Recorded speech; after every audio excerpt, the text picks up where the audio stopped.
राज्य शासनाच्या 16 डिसेंबर 2003 रोजीच्या परिपत्रकानुसार गुंठेवारी क्षेत्रातील सर्वे नंबर व हिस्स्यांची सरकारी मोजणी अद्याप झालेली आहे।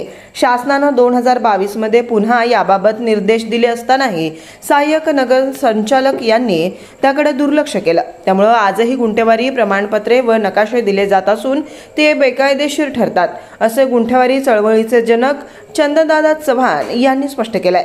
चव्हाण यांनी सांगितलं की पालिकेने प्रथम सरकारी मोजणी करून त्याचबरोबर मोरा नंबर दिल्यानंतरच प्रमाणपत्रे व नकाशे देणं आवश्यक आहे। 2022 मध्ये तत्कालीन मिरज तहसीलदारांनीही याबाबत स्पष्ट सूचना दिल्या होत्या।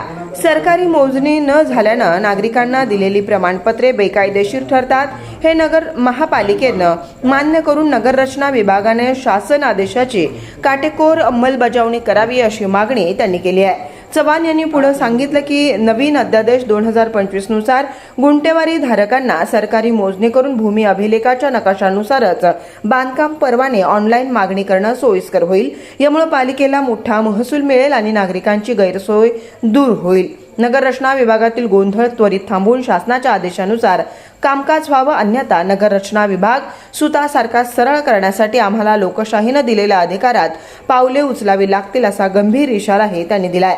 अन्यथा गुंठेवारी धारकांनी 7/12 नावाप्रमाणे सरकारी मोजणी फी फक्त 200 रुपये भरून 15 दिवसात मोजणीचे आदेश सांगलीत महसूल मंत्र्यांनी दिलेत, त्याप्रमाणे भूमी अभिलेख विभागाचा नकाशा घ्या।